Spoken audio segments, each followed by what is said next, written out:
Assalamualaikum warahmatullahi wabarakatuh. Halo sahabat kanal pengetahuan Islam. Kali ini kita akan membahas inilah cara mendapatkan pahala berlimpah dari ibadah sholat Ramadan. Segala puji hanyalah bagi Allah semata. Sholawat dan salam semoga senantiasa tercurah pada Nabi junjungan kita Muhammad Sallallahu Alaihi Wasallam yang senantiasa kita harap syafaatnya pada hari kiamat kelak. Begitu pula kepada para sahabat dan keluarga beliau yang mulia serta seluruh pengikut risalahnya hingga akhir nanti. Setiap hari kita menjalani sholat 5 waktu. Setiap kita pasti mendambakan bisa menjalankan sholat-sholat tersebut dengan optimal, agar kita bisa merasakan buah dari keberkahan sholat yang digambarkan dalam firman Allah Subhanahu wa Ta'ala.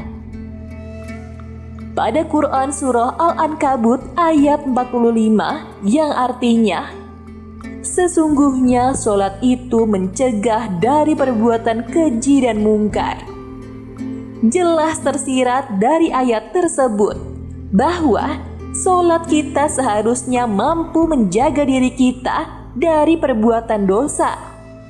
Bukan sekedar sholat penggugur kewajiban saja.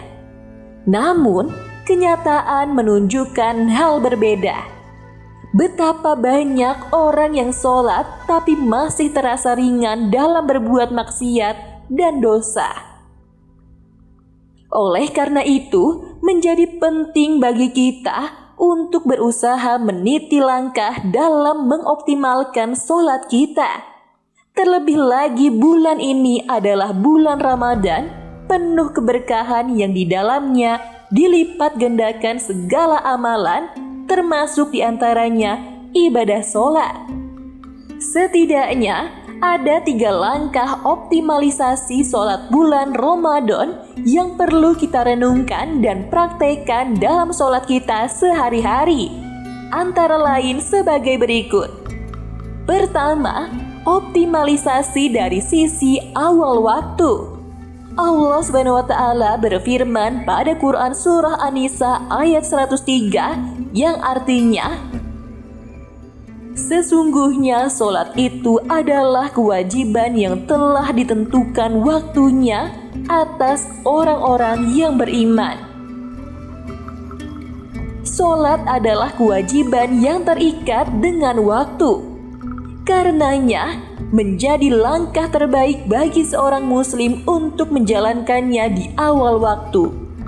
Dalam riwayat Bukhari, Rasulullah Shallallahu Alaihi Wasallam pernah ditanya oleh Ibnu Mas'ud tentang amal yang paling dicintai oleh Allah Subhanahu Wa Ta'ala. Maka, yang pertama beliau sebutkan adalah sholat pada waktunya. Sebaliknya, bagi mereka yang meremehkan waktu sholat dengan menunda-nunda, diancam dengan kecelakaan di akhir nanti. Allah Subhanahu wa Ta'ala berfirman pada Quran Surah Al-Ma'un ayat 4 hingga 5 yang artinya, kecelakaan bagi orang-orang yang sholat yaitu yang lalai dari sholatnya. Selain itu, Rasulullah Shallallahu Alaihi Wasallam juga mencela sekelompok munafik di Madinah yang menunda-nunda waktu sholat asar hingga menjelang terbenamnya matahari. Kedua, optimalisasi dari sisi berjamaah. Langkah optimalisasi sholat berikutnya adalah menjaga sholat kita agar senantiasa berjamaah. Hukum sholat berjamaah bagi kaum laki-laki adalah sunnah muqaddah yang hampir mendekati wajib. Dari sisi pahala dan keutamaannya, tak kurang Rasulullah Shallallahu Alaihi Wasallam menyatakan dalam hadisnya, Dalam hadis riwayat Bukhari dan Muslim, sholat berjamaah lebih utama pahalanya daripada sholat sendirian, sebanyak 27 derajat. Selain menambah pahala, dengan sholat jamaah pun kita bisa merasakan hikmahnya berupa penguatan ukhuwah antara kita, tetangga, atau rekan kerja. Ketiga, optimalisasi dari sisi kekhusyukan. Langkah berikutnya adalah menjaga kekhusyukan sholat kita. Syekh Muhammad Ali Tontowi mengartikan khusyuk sebagai kekuatan dalam hati kepada Allah Subhanahu wa Ta'ala yang terlihat pada anggota badan, menjadikannya tenang dan merasakan bahwa ia berdiri menghadap Allah Subhanahu wa Ta'ala. Kekhusyukan dalam sholat adalah salah satu indikasi keberuntungan seorang yang beriman. Allah Subhanahu wa Ta'ala berfirman pada Quran surah Al-Mu'minun ayat 1 hingga 2 yang artinya, sungguh telah beruntung orang-orang yang beriman, yaitu yang khusyuk dalam sholat-sholat mereka.